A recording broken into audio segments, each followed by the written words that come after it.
Le tourisme d'affaires est une combinaison d'activités liées à la fois au tourisme en général, c'est-à-dire à l'hébergement, le transport, la restauration et à l'activité économique de l'entreprise.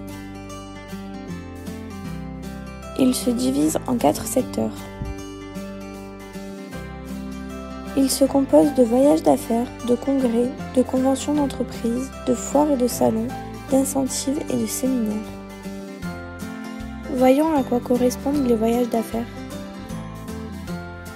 Il désigne un déplacement professionnel qui dure minimum 24 heures et la destination est souvent imposée.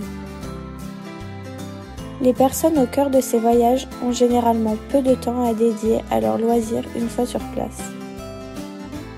Les foires sont des événements temporaires récurrents, au cours desquels des stands présentent de nouveaux produits et services.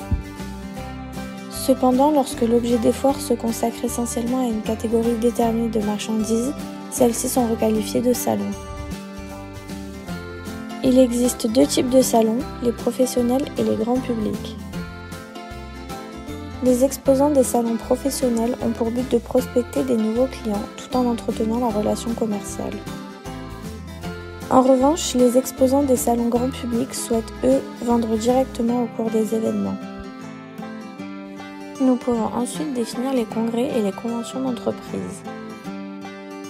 Un congrès est une réunion de personnes d'une même corporation qui se rassemblent pour échanger leurs idées ou communiquer les résultats de leurs études. Les conventions d'entreprise sont des réunions internes d'une formation particulière représentant les objectifs partagés par le groupe qui y participe. Ensuite, il y a les séminaires et les incentives. Un séminaire constitue une réunion de travail qui permet de rassembler plusieurs participants hors de leur milieu professionnel au cours d'une ou plusieurs journées. Certains séminaires sont proches de l'incentive, c'est-à-dire un voyage de stimulation qui est un séjour organisé dans le but de motiver ses collaborateurs en alliant les loisirs et le travail. Nous allons maintenant présenter les forces et les faiblesses de ce marché en France. Concernant sa force, les voyageurs d'affaires sont tous d'accord sur le fait que ces voyages leur permettent de mieux connaître leurs interlocuteurs, établir une relation de confiance et rester concentrés sur les échanges, tout en étant plus direct que par téléphone ou email.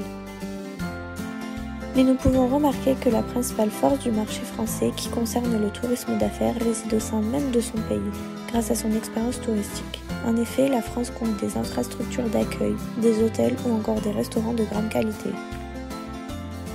Aussi, elle dispose d'une richesse patrimoniale, d'un réseau de transport et de moyens de communication qui permet aux entreprises françaises d'organiser de plus en plus leurs événements au sein de leur pays.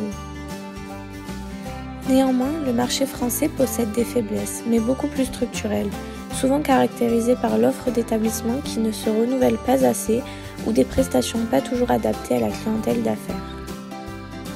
De même, les aéroports régionaux n'ont pas pour la plupart des lignes à l'international.